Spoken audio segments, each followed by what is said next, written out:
And for all those who are attending on the screen, please try to remain visible as well. Who's speaking up to you? For the record, I know everybody's here, but I'll still take roll call. I'm sorry, I'll still take roll call in case for the record. So once we have roll call, make sure that we have quorum, starting with Vice Chair. Present. Present. Commissioner Rice, present. Present. Commissioner Fukunaga, Here. Commissioner Abbott, Here. Commissioner Martell, Here. and Commissioner Lynch. Present. Okay, we have quorum. Now, before we get started, if there are any members of the public who are on the web, the Zoom, on the WebEx, and want to testify, because of our agenda today, I'm going to ask that they hold on their testimony until before the executive session, if there's anyone who's going to testify before. And we're going to limit all testimony because of the length of time that we have and the subjects that we have to go over to 3 minutes. We will be timing you, unfortunately. So if you do want to testify, we're going to give you the opportunity right before the executive session.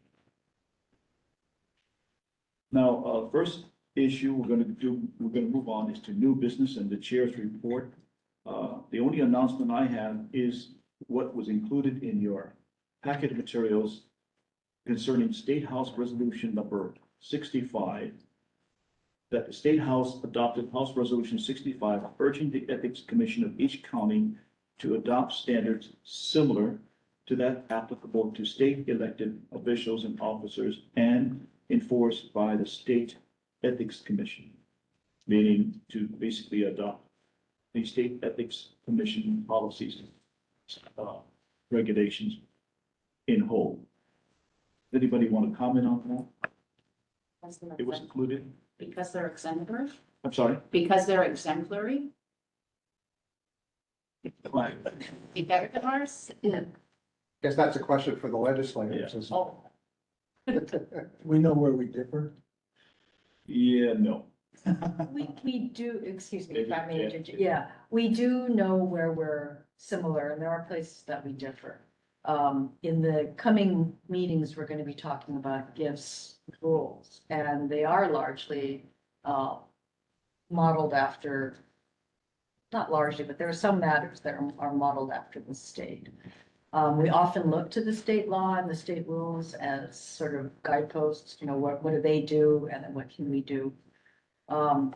Just for anybody's information, I don't know how much you know about resolutions that come out of the legislature. There are different kinds. There's the House resolutions that come out of the House, the Senate resolutions that come out of the Senate, and the concurrent resolutions that come out of both House and Senate.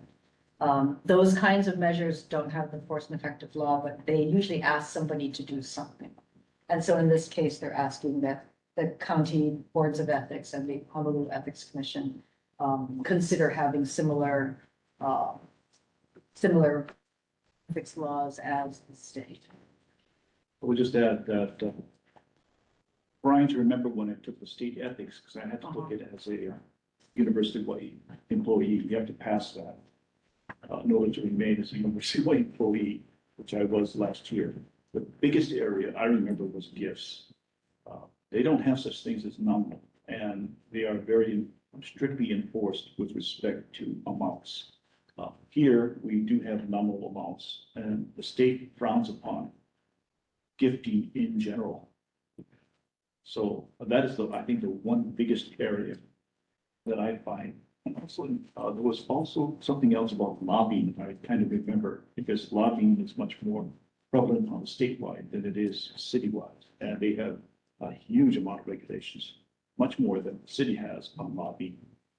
Excuse me, let me turn on my phone. Can you please speak up too, Jim? Could everyone speak up, please? I'm having a hard time hearing. Sure, Somebody. I'm sorry.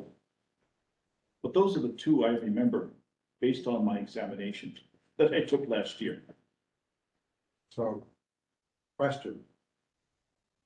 Is it not the case, though, that if state ethics laws and city ethics laws differ, resolving the differences matter for the legislators, not for the ethics commission? We might be in a position to propose changes to the city council if we thought that was appropriate. But we're not in a position to enact changes. Yeah, I was gonna say that too, because it took so long to get our own The gift law that we have. through. Yeah. Yeah. And a lot of the holdup was because the city council wouldn't agree to nothing. Because they had all these other, well, but what ifs and but what ifs and but what ifs. And so it just delayed the whole thing. So I think David's absolutely right. I don't know. We might agree in principle, but I don't know that we could enact anything. No, we would have to go to council for any kind of law changes. Right. If I make comments as well, you know, to the extent there's differences in, sorry, go ahead, Chair. No, go ahead, just announce yourself. This is Elira Sang, Assistant Executive Director and Legal Counsel. To the extent there's any differences in our regulations, and then we go ahead and adopt the same, there could be questions about why we're administering it differently. Say, for example, state ethics, which doesn't have a de minimis sort of gift rule. Are we going to start enforcing all gifts of like a Manapua, a $20 box of Manapua, anything under 50, right? Do we have the staff for that? You know, if we adopt, you know, laws similar to theirs. Another issue is, you know, they operationally do things differently. Say, for example, I think when you have attorney of the day questions, the commission has indicated that, you know, because we want to encourage people to call the attorney of the day line, get advice before and not engage any conduct that might potentially violate our rules. You know, we've chosen, you know, to take anonymous inquiries, you know, and try to prevent conduct and not so much enforce, whereas the state will, you know, enforce. The state also requires a gift disclosure. Are we ready to do that? For example, and so it kind of brings those policy questions up, you know, in addition to just whether the laws are different or not. And one more point, if I may. Go ahead. This, David Monk. The language of the resolution actually leaves wiggle room because the operational word is similar, not the same as.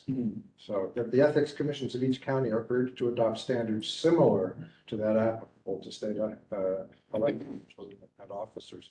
So that leaves room for interpretation. So I don't think we're looking at a requirement, even if this had the force of law, which it doesn't. I don't think we're looking at a requirement to make our own laws and regulations identical to the states. Similar is a word that covers a broad range. Any other discussion? If not, we'll just move on. We need the approval of, first of all,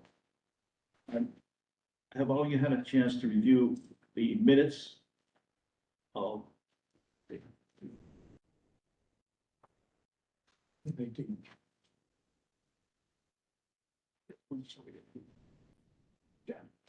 what did it show? Oh, June It's June. 18th. June. It's been a while, so.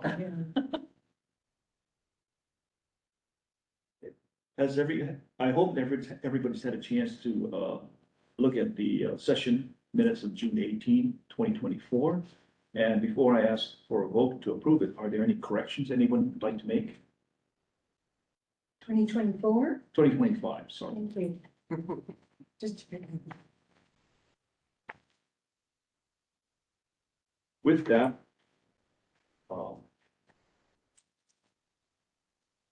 would anybody like to move to approve the minutes? So move. Of June, thank you. And in a second, Cynthia, a second. All in favor, just raise your hands. Looks like it's unanimous.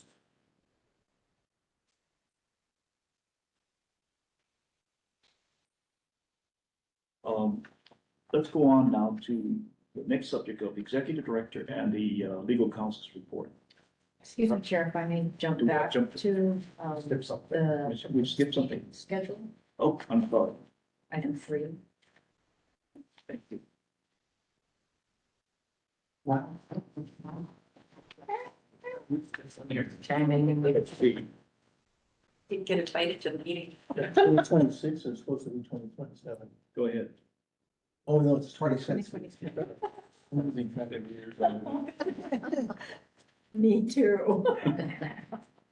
Chair, if I may, I'd like to propose an edit to the sentence at the top, where it says the Honolulu Ethics Commission generally meets on the third Wednesday of every month.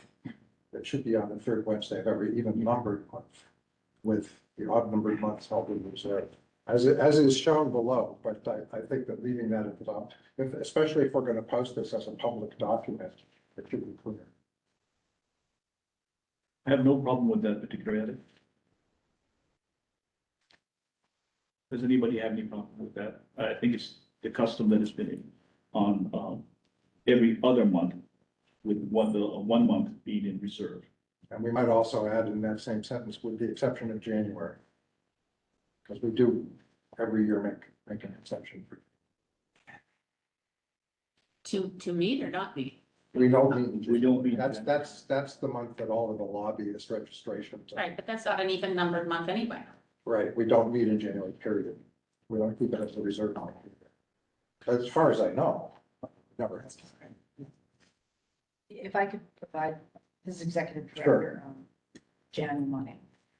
Just for our new commissioners, since this whole process of scheduling for the entire next year is new, what we do is around this time of the year, every year, we get out our calendars for the subsequent year and we mark off the dates. We ask that you look at them as well and please notify us of any conflicts, travel plans, what have you, that you'll be out of or unable to attend. That way we can ensure as best as possible, barring any kind of, emergency, that we will have quorum for each of the meetings. We typically do not meet in January, and it's because the financial disclosures, as Vice Chair Monk indicated, Disclosures. the financial disclosures and the lobbyist annual reports and registrations are all due. So it's a very heavy file review month for the staff. The commission in the past has asked that we meet every other month, giving staff more time to work during the interim periods of the meetings with a reserve date in the middle of the month on the opposite months. Every year we ask whether the commission is interested in returning to an every month schedule or if the every other month schedule seems to work. So that's up to the decision of the commission. With those clarifications, does anybody have any problem with the revised, proposed meeting schedule indicating that we'll be meeting on the third Wednesday of every even month and reserving it on the odd numbered months, which include January? Does anybody have any problem with that? I don't think we need to have that vote. Okay. If any of the commissioners have any known conflicts of meetings, could you please notify Leland? And then he's kind of the one that reaches out to everybody ahead of the meetings to ensure that we have quorum. Thank you. But before we go into the executive director's report, I want to add that I'm requesting, I know that next month is a reserved month, but we may need to have that as an active meeting because there are things that fell behind besides.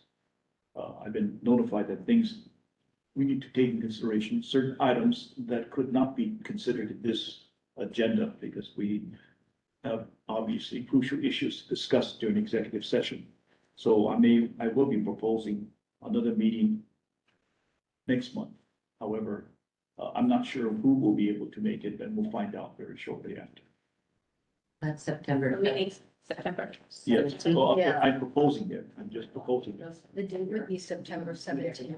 That's the reserve date. It's like not. And that's because we have two meetings that went by the wayside. First for no quorum, second one was because of an incident that we canceled, two cancellations. So we're looking at Wednesday, September 17th? Yes, yeah.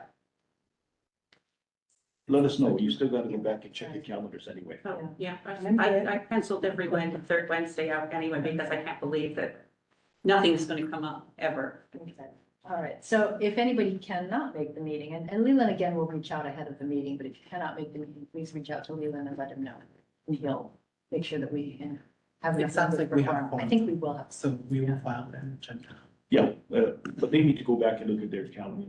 I mean, it's one thing to say yes, another thing to say, oops, I forgot about this. Just let us know that. Okay, next, let's go on to the executive director and legal counsel's report, if I Thank have not missed anything. Thank you very much. Good morning, everyone. We're starting on slide 6 for the report. You'll see that the work report summary for in the materials. We are an improvement from associate legal counsel. Excuse me? Louder? Louder, I'm sorry. Moving on to slide 7. These are statistics on monthly totals only. Requests for advice are the ones that are requests that come into the ethics attorneys and answered usually within a day or two of the request being made. There are times when it takes either longer for the requester to provide information or for us to do our legal research into the matter. But we provide these numbers for you just so that you see that from month to month, it can be a huge difference in the number of requests that come in. Moving on to slide 8. This is a new total that we're providing. These are concern forms reviewed. When a concern form comes in, we review it. It goes into a pre-screen process to determine whether or not it should move forward to an investigation or whether it's not for us, maybe sometimes by way of no jurisdiction or belongs somewhere else. We're trying to capture work that was not previously reported on a monthly basis. And the same number is provided as a total at the fiscal year end for the end. Slide 9 is the investigation, both active and closed. Then slide 10, if there Yeah, yes. may I interrupt? Yes. On slide 9, Mhm. closed investigations, are we notified what those are? No, you are not. We're not. The only investigations that you are aware of are when appeals come to the commission for review. And But- is that a policy of the city or the commission? No, it's to shield the commission from the work. So that if you need to become the decision maker on a hearing or a matter, then you aren't tainted by having knowledge ahead of time. I understand that, but I guess what I'm asking is, are we allowed to know anything on any of these cases that are closed? Like, what were they? No. May I help answer?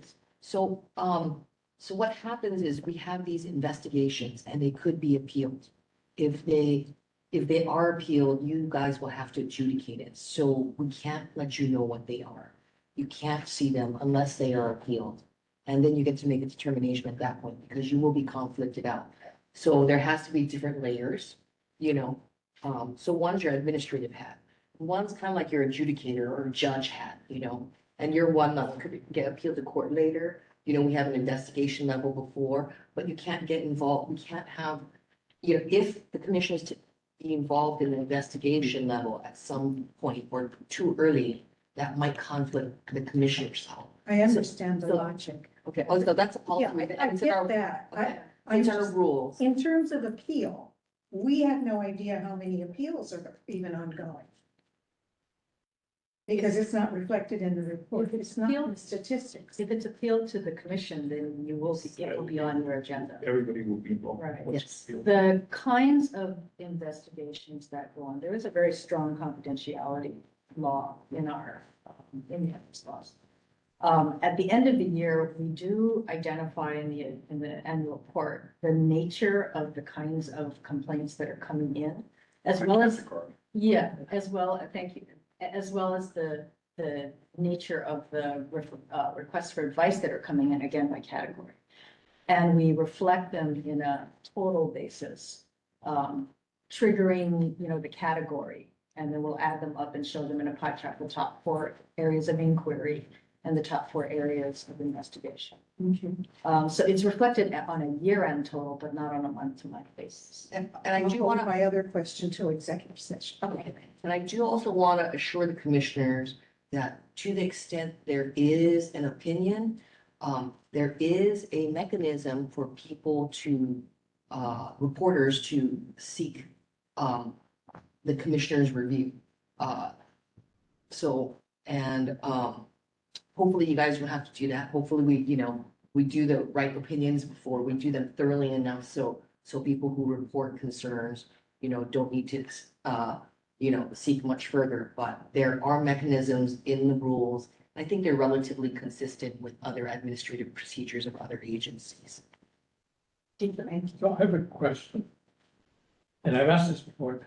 So is there any way you can, on these reports, tell us either the median or average time to closure? We haven't yet figured out how to do the. Yeah, I think I asked before. Right. And I the know second- that Commissioner Adler has asked. So the second question I have is whether you can give a cumulative total of the categories for each report. Yes. In On other a words, monthly 2 basis? cases.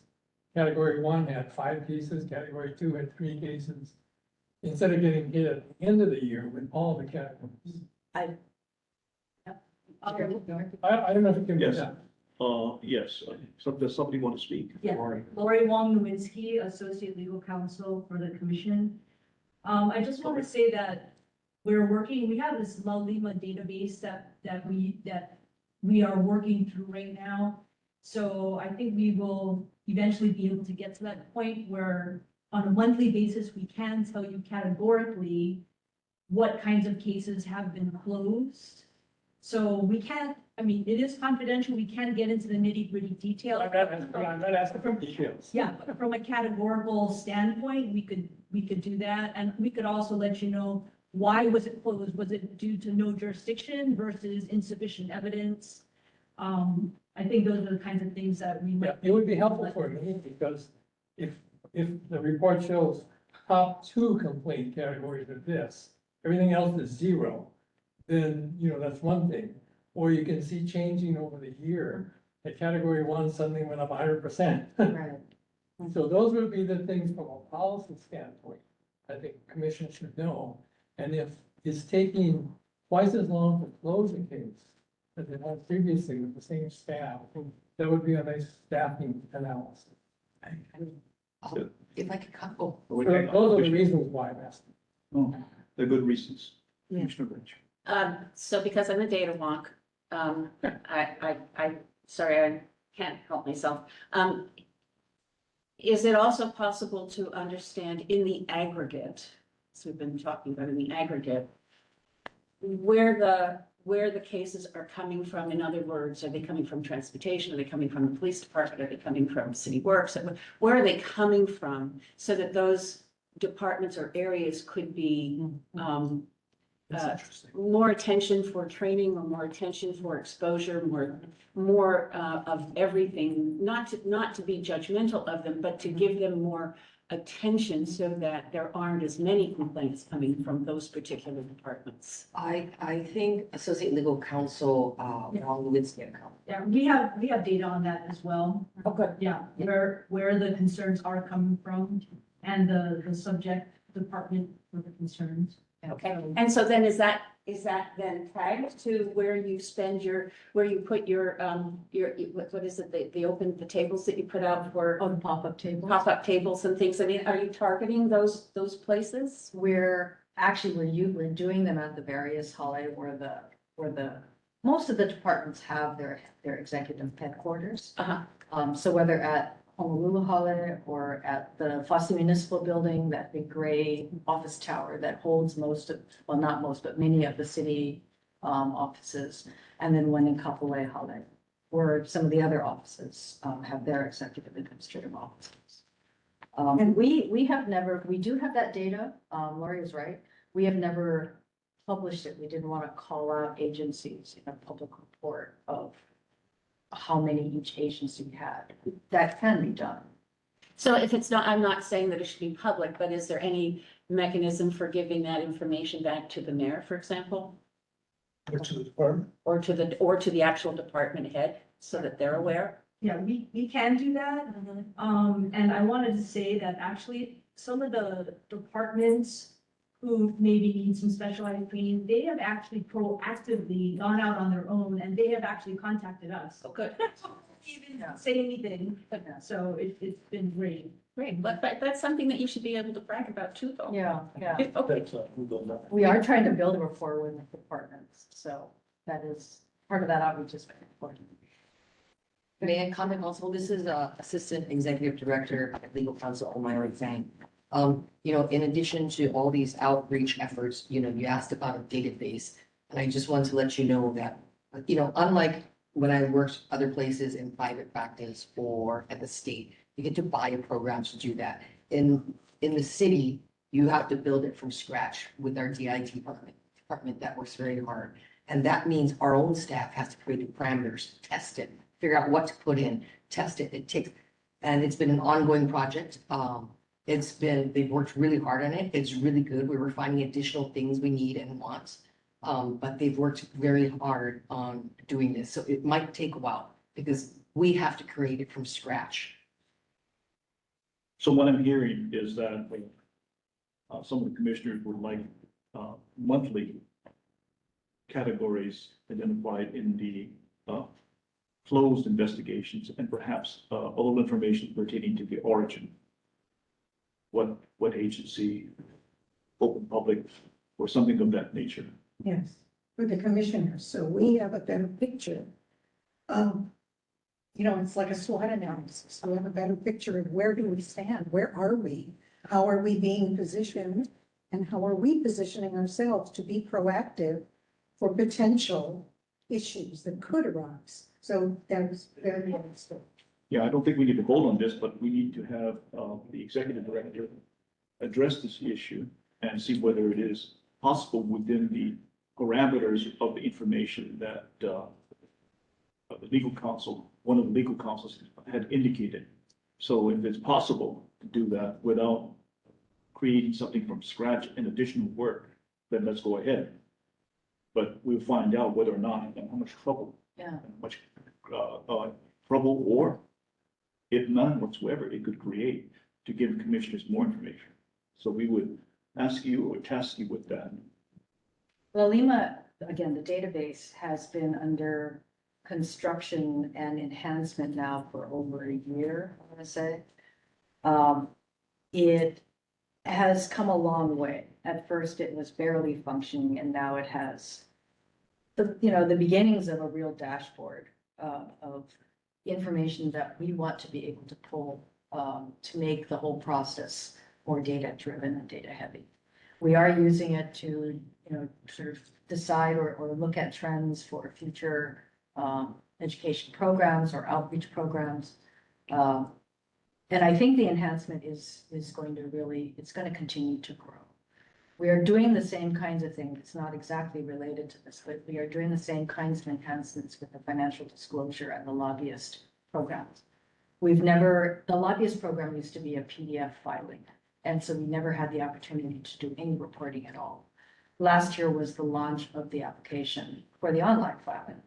So in the next few years, we'll actually be able to pull data from the lobbyist information that we've never been able to do. With the advent of all these applications, there's a lot more, capacity that we can build, or certainly data that we can use for analysis. But all of these things we're trying to roll them into the applications as we enhance them. And hopefully in a little bit of time, we'll have more data to be able to present. And since this brings the opportunity to brag a little bit about everyone here, this is Assistant Executive Director, Legal Counsel Omira Zhang. I just want to let you know that the staff and Jan have created what I view as the equivalent of something in one program that's I manage, pro law, and like a timekeeping mechanism like Chronos. All these reports you see, they're generated by that. It takes you, there are hundreds of thousands of dollars, to buy subscriptions to this. These people have created it from scratch, with DIT's help, in a matter of 2 years. And so the more data we want, it's going to take us a little time because they're creating the program from scratch. Just a Adler here, just a cautionary note that as commissioners, since I'm going to go off this group shortly. That's right. We think about what we want to do with the information, because we can have endless curiosities about what's going on and endless interest, and there are, but it's what's the payoff on the information, which takes more time to develop. So just a cautionary note. Yeah, the application, the monthly totals that you used to receive maybe 5-6 months ago, and some of them even more recently, used to be manually tabulated. You know, looking at kind of the big spreadsheet and ticking off how many of these and how many of those and, you know, putting in lines in the sand on which ones we count and which ones we don't. We're trying, we're not there yet, but we're trying to get all of the monthly reporting to be, you push this button, the methodology is the same and the number comes out. And it shouldn't matter when you push that button, you should get the same data set with the same methodology. Up to date. Right. So we're working in that direction. I want to say we're not quite there yet. It takes time. We are hoping to get away from any of the manual tabulation that went on just a few months ago. Passing on methodology and making sure everybody does it the same way, and the amount of time that it used to take to generate some of this data was a lot of work, you know, and it always subject to some human error. You know, even if the folks who are pulling the numbers are very, very good at it, there's always an element of human error. So we're hoping that the database will eventually be able to just, like I said, push the button and out comes the number. But just some information that other agencies do this. One in particular is the Office of Disciplinary Counsel. I mean, investigations go wide and large. And what we do and did with that is we did identify the closed investigations by category. Trust fund, you know, lawyer incompetence, things of that nature. Anyway, we did that primarily because it could not be closed without a reviewing board member. So that was the latch that kind of indicated that they could not close any investigation without a reviewing board member signing on to it. So in Sheldon, I think this is just because I'm like Ken, I deal with a lot of data issues. And question is always, what's the critical few? Because you can collect zillions, what's the stuff that really you're gonna drive by on a dashboard?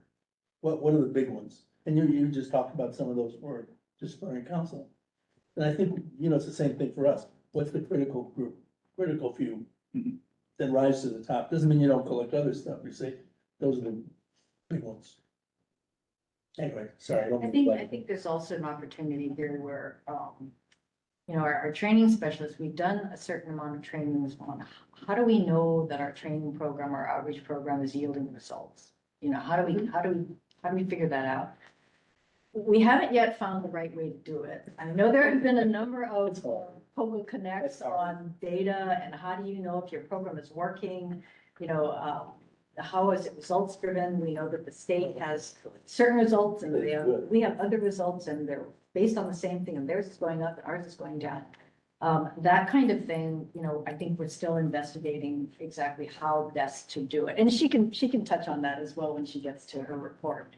But that's also something, you know, all this outreach that we do, all these newsletters, all these new tables that we put up, does it make a difference? You know, do employees take away more than just playing a game and getting a goodie bag? You know, that's something that we're very interested in as well.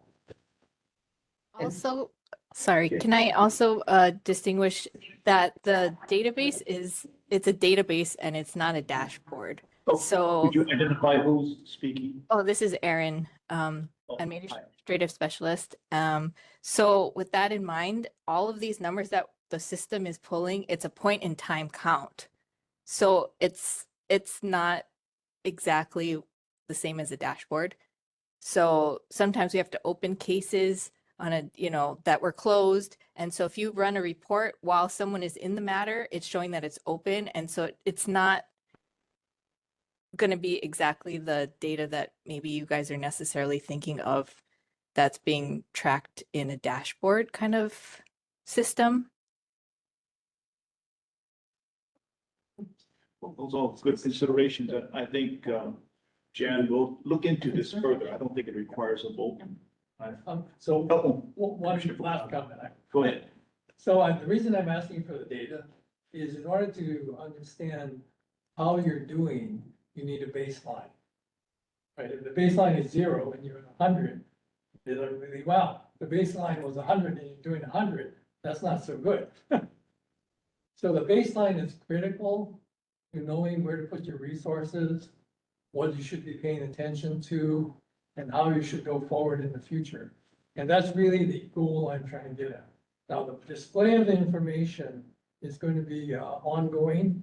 There's a very good textbook called The Visual Display of Quantitative Information. And that's a iconic book. Yeah, that's great for that. Because ultimately, the information should be in a chart form. What's the guy's name? Trying to remember about that. Good guy's name. I have her name. Yeah, I have addition We to. can Google it. And that shows measurable results. It gives you your bottom line. So the best example, just to go a few more minutes on this issue, of the visual display of quantitative information is Florence Nightingale. She was the first woman admitted to the Royal Society of Statisticians because she came up with a way of displaying the information of the number of people, soldiers who died in the hospital for lack of sanitation. And for that, she was awarded so she's, known as a nurse and so, but she's actually a really good statistician. And she changed the entire way the Royal Army did its sanitation in hospitals. So there you have someone who displayed the information, which was always there, in a visual way in which the generals all agreed. We're gonna clean the bedding. Interesting that we just spoke about that. Yeah, we're course, about yeah. graphics and how do we display some of our data? Our training specialist has a lot of tools in her toolkit. Yeah, When it it's a comes good to book. graphics I can design. bring my copy if Yeah. you want to see it. Yeah, thank you. The visual display of quantitative information. And I want, Quantitative information. I want to add, this is Assistant Executive Director and Legal Counsel Myra saying, I want to add that some of you have seen this development of this database in action. Say, for example, to be able to create a database and track which employee from what division with which administrative service officer, has taken the training that you're required to do. And our learning, our growing pains through that is working with DHR, that administers that. People have to be able to log in. Some of you had login problems, right? So it takes a while to create this database. So once it's created, but it'll take us a while, so you've seen that. And then financial disclosures is now electronic, and that took a while too, right? And then growing pains through that. So it's not easy. It won't be instantaneous, but I think we're constantly working on it, and we are working on the database for these case reports too. Just in time for AI to take it over. Yeah. Say that. She don't want to open up that.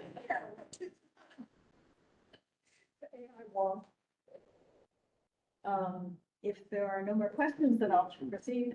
Okay. You're just taking into account the consideration. Yes, of course. And I think the enhancements, the whole staff hears all of these enhancements that you'd like to see, additional reporting ideas. So, we'll try to incorporate some of them on a going forward basis. On slide 10, we're moving into the ethics training program. I'm going to turn this portion of it over to Kirsten Yagi, our training specialist. Good morning, everyone. Good morning.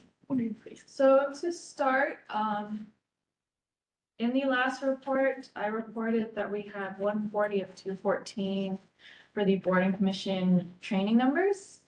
It is now at 165 out of 166. So. Who's the outlier? Same names. Just kidding.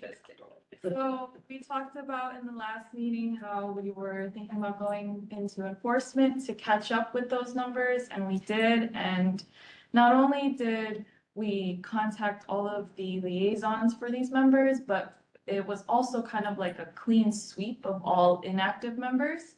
So that's why it's now at 166 instead of 214. There was a lot of inactive members. And this is the number that I've been tracking. The Honolulu U training platform still needs to kind of catch up to that number. So I'll do the best I can to report. But the last person we are in contact with, they are having some login issues and looks like some technical difficulties on the department's end, but they are very active in communication. So I expect to have it completed by next meeting. Moving on to slide 11. We just had our pop-up event at Honolulu Hale on July 23rd. 16 people stopped by, and of those 16, 8 people played our game. It was a pretty steady traffic flow. It wasn't as crazy as the Fosse Municipal one we had a couple of months prior. But regardless, I think a lot of people enjoy it. You know, there are people that come by to our table and they do talk about our newsletters and all of the outreach efforts that we've been doing, and they say how great it is and they love it and they want to see more. So it is really nice to hear that, you know, people are enjoying our work. And we have another pop-up table coming up October 1st at Kabul and Kale, and then our last one of the year at Fosse Municipal on November 5th. Moving on to slide 12. We released our newsletter for the month, staying on the NICE list, Ethics Fundraising Guidelines for Honolulu City Lights. HCL is starting up, you know, fundraising is starting, so I think this is a perfect time to release a newsletter like this. And then something that isn't on the agenda, but something that I did get confirmation of today is we do have a tour for HPD on September 19th at 9 a.m. We'll be touring their training center in Waipahu. It's going to be an interactive tour. We're going to be looking at their simulation room and like their driving tracks and other fun interactive training equipment that they have. So if any commissioner is interested in attending, please let Leela and I know. What's the date of that? Sorry, What's the date of that? September 19th at 9 a.m. I believe that's a Friday. Yes. On the And if there's no further questions, then I am done with my report. What time are the pop-ups? Oh, the pop-ups are all scheduled from 11 a.m. to 2 p.m. There is a pop-up flyer for the July one in your materials, if you want to see sort of the way we post these around the building and try to get people aware so that when they go out for lunch, that, you know, they should stop by the table. Yes, and the newsletter is also in your folks' meeting materials in case you want to go and read that. Is the police, the HPD one in the reading materials as well? No, it's not. I just got confirmation of it today. And so on the 19th, so where is it? Is it at the HPD? It's at the training center in Waipahu. You'll send out, or someone will send out some notifications. Yes, yes. Yeah, she just received confirmation this morning. It's been something we've been working on for quite some time.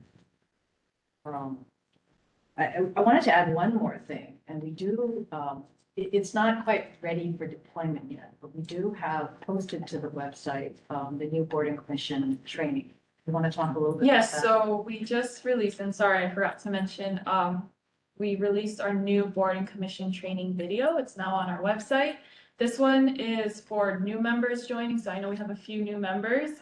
We're currently working with Department of Human Resource Training to get that video also onto Honolulu U, the training platform. So you folks should receive an email soon, hopefully, crossing my fingers. It's a nice refresh from the older one. So I hope everyone takes the time to watch it and enjoy it. We are somewhat, and again, I know I've talked about this, but the way the city's training is deployed is handled via the Department of Human Resources. They have the learning management system, the LMS, that all of these videos and other kinds of training sessions are uploaded to. When you go into your hnl.info account, you're toggling into that LMS that we do not control. So even though the training is done and it's up on our website, it can't yet be taken by the new members until it's loaded into the learning management system that's controlled by DHR. DHR unfortunately has had a lot of staffing changes, and they've gone from 3 staff, I believe they're maybe down to 1, potentially other people coming on, but they've been very short staffed in the last 6 to 8 months. So we've had to rely very heavily on, you know, constantly reaching into them to see whether or not they've been able to do the updates necessary for the LMS. So that's unfortunately one thing that we can't control. We can get the materials to them, but we can't control the actual deployment and administration. Thank you. Thank you. Go ahead. Oh, is there anything else you'd like to report, Kristen? Are you done? Oh, I All right. I'd like to comment. Go ahead. This is Assistant Executive Director Elmira Sang. I want to comment a little bit for the new commissioners and the recent commissioners about why we do these visits such as HPD. And correct me if I'm wrong, Executive Director Yamani, the reason for this is so that, you know, we as staff get familiarity with these different agencies, so we know what they do, so we can better investigate. And sometimes it's, oh, this is normal, well, this is their normal operate, you know, within their discretion, or it's within their policies, or, or what jobs they actually do. And the other thing is it creates goodwill so that, you know, they know we're here, and, you know, management, you know, anybody we meet is more apt to call us and come to us for advice to prevent any, you know, potential violations. And I know that's been a big push of the commission to get people to seek advice from us and prevent having to engage in any enforcement at all beforehand. So we're trying to make an effort to, like she said, build rapport, but also learn about the city services that are provided by the city employees. There is such a wide and diverse set of services that we can't possibly know everything that the city does. But the more we do build rapport and learn about these services, the better our work becomes. We can start to target our training and outreach materials. We understand a little more when we do investigations, when we reach out to directors or to staff for other training or other meetings. It really helps us to understand what they do. Thank you. Thank you. The next two slides are really education opportunities for Kogo Connect, and apparently they have a new blog. We've listed out the various COVID Connects coming up. I think some of them have passed, but I know that some of them are also being recorded. So if any of you are interested in seeing something that's in the past, I believe not all of them have been recorded, but some of them have. Please reach out to Leland and he can assist with at least getting you in the right place to find it. Or if you want to be part of a Kogo Connect, you can also register for the session.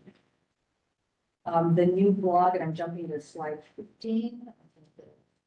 Kogo Connects are on 13 and 14.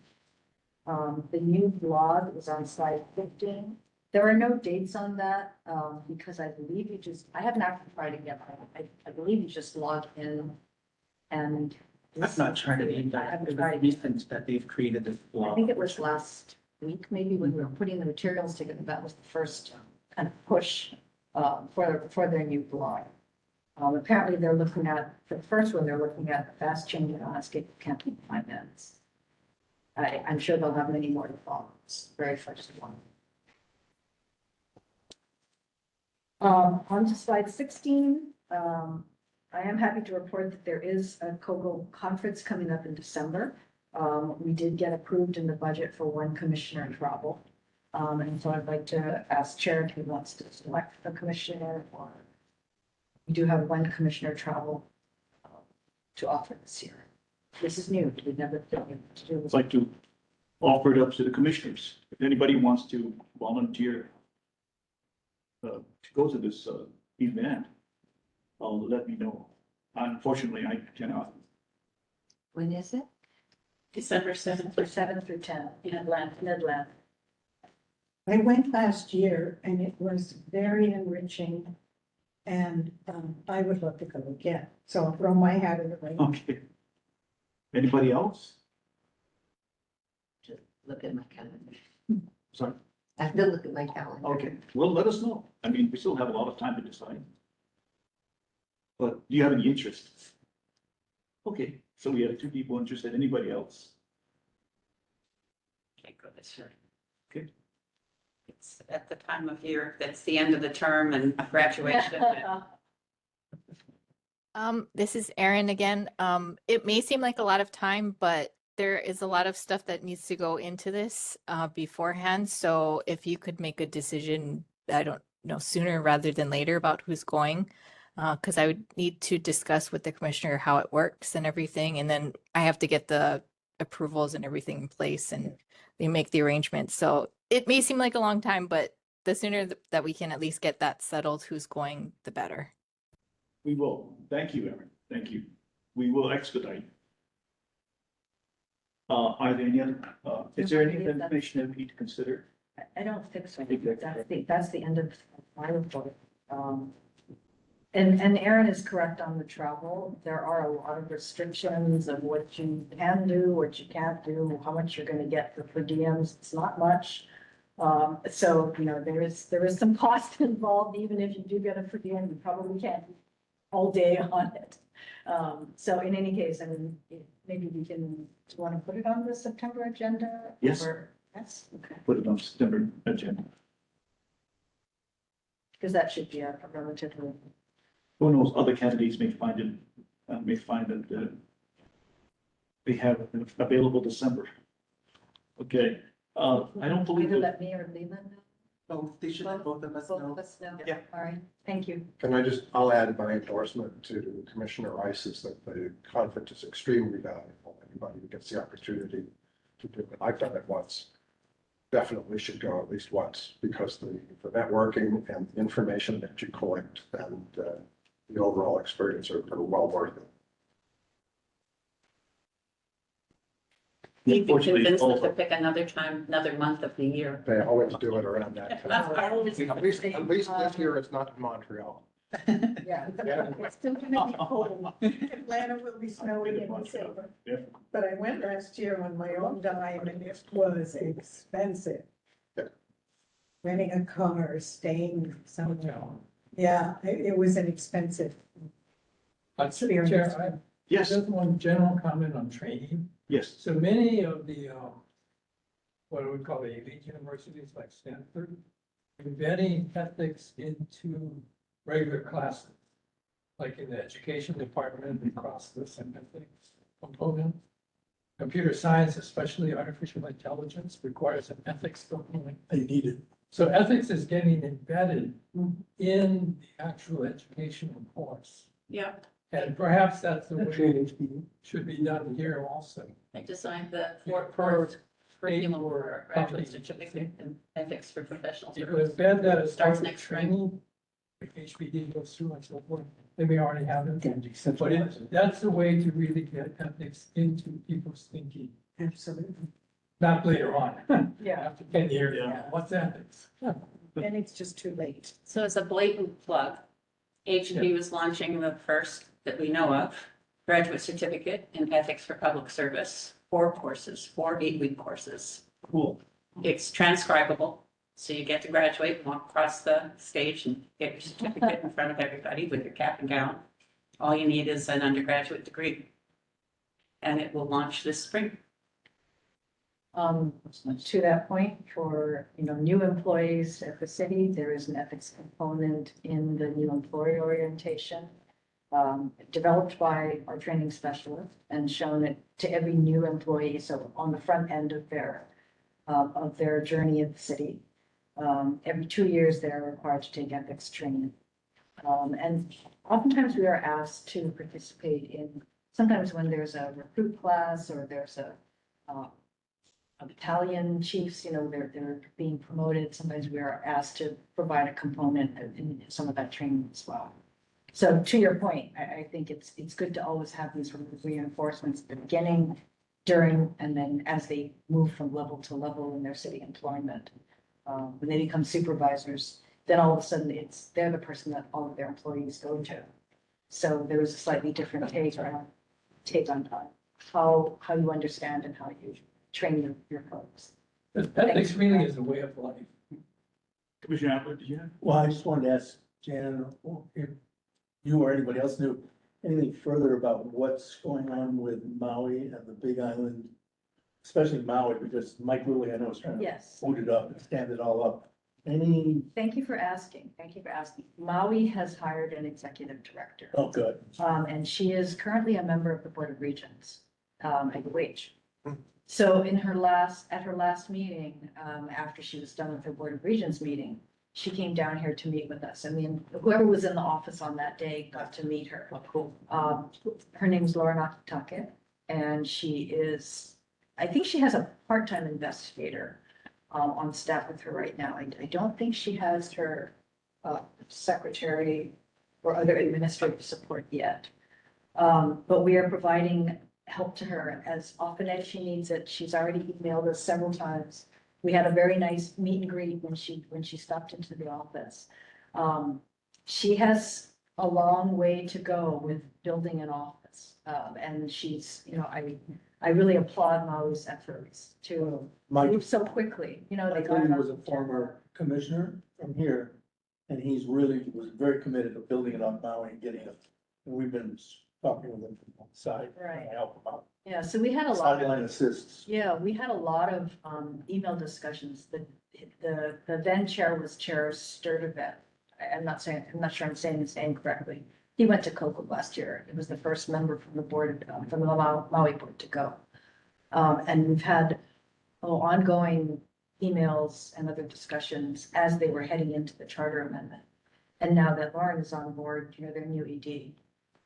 We have offered, you know, anything that we have in terms of materials or what have you, you know, reach out and we can tailor them to Maui. You know, she doesn't have any staff or anything to really work with right now, so she's really starting from square one. Thank you. Welcome. But the other two mayors had said that they don't need ethics in their city councils because they ain't broke, don't fix it. Well, I think the feedback that we got from Kauai was that they handle, well, for one thing, the neighbor island boards do handle their boards and commissions differently. They don't have single EDs, say, for each one of the boards. They have a group within city administration that manages these boards. So one person may have 5 assignments. And in the case of ethics, they then have an assigned part-time deputy corporation counsel. So in order for them to move in the direction that Maui did, it would require a charter amendment plus the addition of staff and budgeting and all that. So it's a big step, and unless you have somebody that's really pushing it, as you know, board member Lilly did on Maui, it's tough nut to crack because of the charter amendment. Wow. Yeah, so it's impossible because Yeah. he's proven that it can be done, but so we, you know, wish Maui well. Thank you very much for asking. Are there any other comments before we move on? I don't believe that there are any other items on the agenda that need to be approved with the exception of the executive session. And before we go into and discuss that issue, I'd like to ask if there are any members of the public on WebEx now who would like to testify on any item already discussed on the agenda or to be discussed on the executive session. If there are any, we're going to limit you to 3 minutes each because we do have a tremendous amount of things to go over before we return. This is all Is that's there any online member of the right now. public? That's our staff. Okay, so there's no one, There was one community member earlier, but they're no longer signed They are up. no longer sent. So this is just our staff. And Moana. Is it? Then you can see that Right. in your executive session.